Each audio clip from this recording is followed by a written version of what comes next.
she texted her best friend. Honestly, I'm settling until someone better comes along.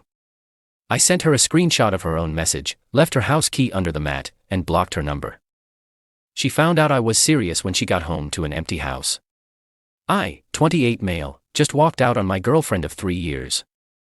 Not gonna lie, my hands are still shaking as I type this for my buddy's couch. So here's what went down. Yesterday afternoon, Veronica left her phone on the kitchen counter while she was in the shower. It buzzed with a text preview that said, "Tell me everything about last night," from her best friend, Kelsey. Now, I'm not the type to snoop, but something about it felt off. Maybe it was because she'd been weird all week after her company's holiday party that I couldn't attend. I picked up the phone. Yeah. I know her passcode. We've been together 3 years. And opened the messages. What I saw made my stomach drop.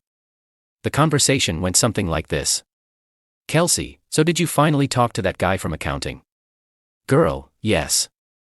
His name is Marcus, and he's literally everything I've been missing. Tall, makes like a 150, drives a Tesla. But what about your BF? Honestly, I'm settling until someone better comes along. He's sweet and pays half the rent, but that's about it. Marcus asked for my number and I'm definitely giving it to him Monday. Kelsey, savage law, but get that upgrade." There was more, but I'd seen enough. 3 years. 3 years of my life with someone who saw me as a placeholder, a rent subsidy with legs. I sat there for maybe 5 minutes, just staring at those words. Then something in me just clicked. No anger, no tears, just clarity. I screenshot the conversation and sent it to her from her own phone. Then I went to work. I grabbed 2 suitcases and packed everything I owned. My gaming setup, my clothes, my grandmother's recipe box she always made fun of, everything. Loaded it all into my truck in under an hour. The apartment was in her name. Thank God. So I just had to handle the utilities that were in mine. I left her house key under the mat with a sticky note that said, "Your next placeholder can use this." Then I blocked her number, her socials, everything. Clean break. I'm crashing at my buddy Diego's place now. He didn't even ask questions when I showed up with my entire life in the back of my truck. Just handed me a beer and pointed to the spare room. The funny part, I make $75K a year as a welder, not Tesla money, but I'm debt-free and have savings. I just don't flash it around. Meanwhile, she's drowning in student loans and credit card debt from trying to keep up with her bougie friends. I'm sure I'll hear from her somehow, but right now, I'm just relieved. Better to find out now than after a ring or kids. Anyone else ever just walk away like this? Update 1. Holy crap. Didn't expect this to blow up. Thanks for all the support. Reddit. Y'all kept me sane these past few days. So the entitlement has begun, folks. Buckle up. Since I blocked her everywhere, Veronica started getting creative. First, she tried calling from her work phone. I recognized the number and didn't answer. Then she got Kelsey to text me. I blocked her too. But yesterday, she crossed a line. She showed up at my workplace. I'm a welder at a small fabrication shop, maybe 20 guys total. Very much a we're family kind of place. I'm working on a custom gate when I hear my boss Frank call out, "Hey, someone here to see you." I look up and there's Veronica, dressed like she's going to a country club in her designer outfit, looking completely out of place among the sparks and metal dust. My co-workers are all staring because, well, she looks like she stepped out of a magazine and into the wrong movie. "Baby, we need to talk," she says loud enough for everyone to hear. This is all a big misunderstanding. I just put down my welding torch and said, "No misunderstanding. You made yourself clear. Please leave. You can't just ghost me. We live together. What am I supposed to tell people? Tell them the truth. You were settling and I unsettled the situation. This is where it gets good." She starts raising her voice about how I overreacted to a private conversation and how I violated her privacy by looking at her phone. My coworker Jake actually laughed out loud at that one. Frank, bless him, stepped in. "Ma'am, this is a workplace. If he doesn't want to talk to you, you need to leave." She turned on him with this snippy tone. "Excuse me. I'm having a conversation with my boyfriend, ex-boyfriend." I corrected. "We'll see about that." She said, then looked around the shop with this disgusted expression. No wonder you couldn't keep me happy. Look at this place. The shop went dead quiet. You could hear a pin drop. These guys are like my brothers, and she just insulted all of them. Frank's voice got real low. Ma'am, you've got 10 seconds to get off my property before I call the police. She huffed, turned to me and said, when you come to your senses and realize what you've lost, don't expect me to take you back easily. You'll have to earn it. After she left, the shop was quiet for about 30 seconds. Then Jake goes, bro, you dodged a whole-ass missile. Frank gave me the rest of the day off with pay, said anyone who could walk away from that kind of disrespect had his respect. The guys took me out for beers after work and we had a good laugh about her earning it comment. Diego thinks she's panicking because rent is due next week. The apartment is $2,400 first month and her take-home is maybe $3,500. Without my half plus her car payment, student loans, and credit cards, yeah. The math ain't matting, but that's not my problem anymore. Update to Reddit. The entitlement escalation is real. Grab your popcorn. So remember how I mentioned she'd have trouble with rent? Well, the first of the month came and went and boy did things get spicy. It started with an email to my work email. Subject line, we need to discuss financial obligations. I'm not kidding. This woman really sent me an invoice, an actual invoice for my share of December rent, $1,200. Utilities owed, $150. Emotional damages, $500. Inconvenience fee, $350. Total, $20,200. She literally itemized her attempt to bill me for breaking up with her. My coworker Jake printed it out and hung it in the break room. It's become a shrine of sorts. I didn't respond, obviously, but then came the voicemails to my work phone. She can't call my cell since she's blocked. Each one more unhinged than the last. Voicemail 1. Hi. It's me. I'm sure you got my email. Please process the payment by Friday. We can discuss reconciliation after you've fulfilled your obligations. Voicemail 2. Ignoring me is really immature. Marcus from accounting saw how you treated me and said a real man wouldn't abandon his financial commitments. Voicemail 3. I'm going to have to move to a smaller apartment because of you. Do you understand what you've done? I'll have to downgrade my lifestyle. Yeah. Apparently, having to live within her means is my fault.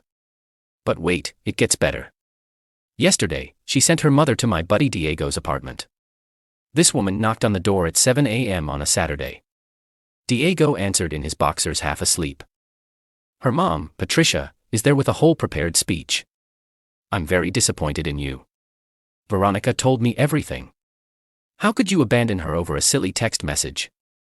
She was just venting to her friend. Everyone says things they don't mean. Diego, absolute legend that he is, just said, lady, I don't know you, but your daughter said she was settling for him until she could monkey branch to some dude with a Tesla. That ain't venting, that's planning. Patricia tried to push past him to get to me, but Diego's 6'3" and works construction. He just stood there like a wall. She threatened to call the cops for harboring her daughter's property. What property? Diego asked. Her boyfriend. Diego just laughed and closed the door. But the real kicker came last night. I get a text from an unknown number with screenshots of Veronica's Instagram stories. She's at some fancy cocktail bar with Kelsey and some other girls, posting things like when toxic people remove themselves from your life, blessed upgrade incoming. A real man wouldn't run from a conversation just saying, new year, new standards. If he doesn't have ambition, he's not for me. The last picture, her posing with some dude who I'm assuming is Marcus. Caption, sometimes the universe removes the wrong people to make room for the right ones. Here's the thing though. My ex-coworker's girlfriend was at that bar and saw the whole thing. Apparently, after taking those photos, Marcus left with another woman, and Veronica spent the rest of the night crying into her overpriced martinis while Kelsey tried to console her. The mutual friend who sent me the screenshot said Veronica was telling everyone I was abusive for looking at her phone and financially abusive for not paying her bills after we broke up. She's actually telling people I owe her money because she was counting on my half of the rent. The audacity is just nah. I won't say it, but, you know, oh, and remember that invoice she sent. She CC'd her mother on it. Her mother, who who apparently thinks this is all perfectly reasonable behavior. I'm starting to understand why she's single at 27 despite being, as she likes to remind everyone, a catch. Meanwhile, I'm looking at studio apartments downtown. Found a nice place for $1100 a month way closer to work. My commute would go from 45 minutes to 10. Funny how much money you save when you're not subsidizing someone else's champagne lifestyle on a beer budget. Final update. Alright. Reddit, this is probably my last update because I'm ready to close this chapter for good. But man, what a way to end it. So I moved into my new place last week. It's small, but it's mine. Set up my gaming rig, hung some art, even got a plant. It's still alive. Mom would be proud. I was finally feeling settled when the universe decided to serve up one last course of karma. I was at the grocery store just buying normal stuff when I run into Kelsey. She's in the cereal aisle looking rough, hair in a messy bun, sweatpants, the whole nine. She sees me and freezes. "Oh, hey," she says. I just nod and keep shopping, but she follows me. "Look, I know you probably hate me, but can we talk for, 2 minutes?" Against my better judgment, I stopped. 2 minutes. Veronica she's lost it. Completely lost it. She's been staying with me for the past week because she got evicted. She couldn't make rent. I shrugged. Not my problem. I know. But she's been telling everyone you're the devil incarnate. She told Marcus you were abusive, that you stole money from her, that you cheated. None of it's true. Right. You read the texts, Kelsey. You know exactly what happened. She looked down. Yeah. Look. I encouraged her. The whole upgrade thing. I thought it was just girl talk, like when you complain about your men but don't really mean it. Except she did mean it. Yeah. She paused. Marcus blocked her, by the way.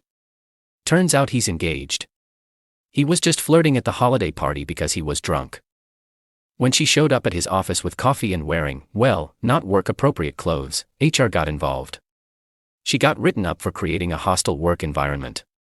I'll admit I laughed. Seriously. Dead serious. But it gets worse.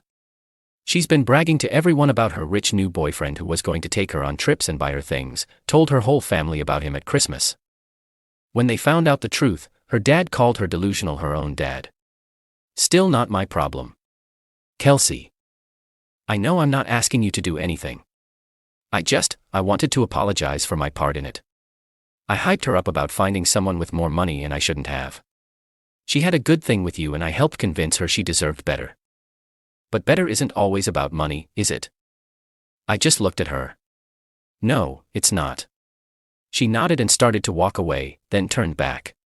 She's been stalking your LinkedIn by the way. Saw you got promoted to lead welder. The 20-calorie raise probably stings extra hard now that she's couch surfing. I'd forgotten I'd updated that. Yeah. Frank promoted me 2 weeks ago. Turns out showing integrity and self-respect goes a long way in the trades. Who knew? But here's the real kicker. Remember Patricia, her mom? She sent me a Facebook message last night, not to apologize. Oh, no. To ask if I'd consider giving Veronica another chance because she's learned her lesson and sometimes people need to lose something to appreciate it.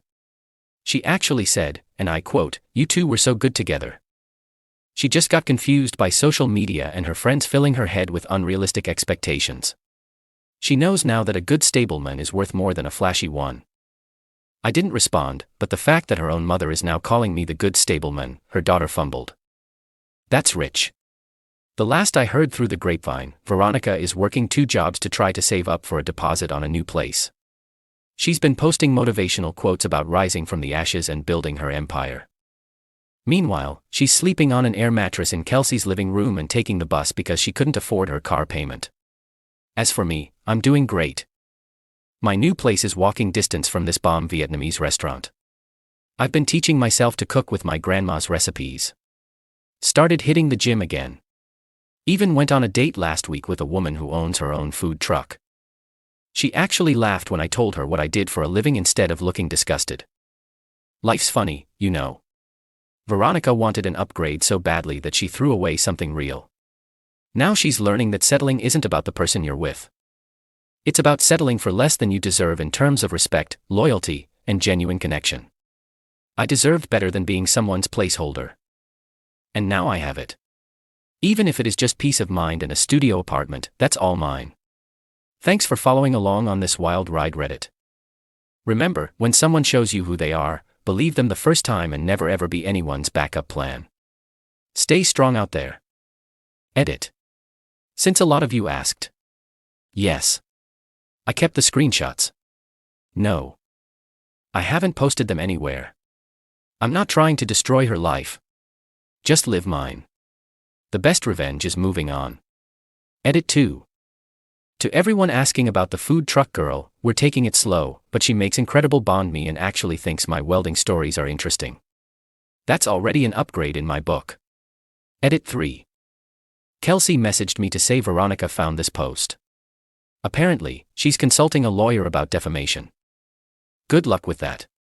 Considering everything I wrote is true, and I have receipts. Also, girl, you can't afford rent, but you're gonna pay a lawyer. Make it make sense.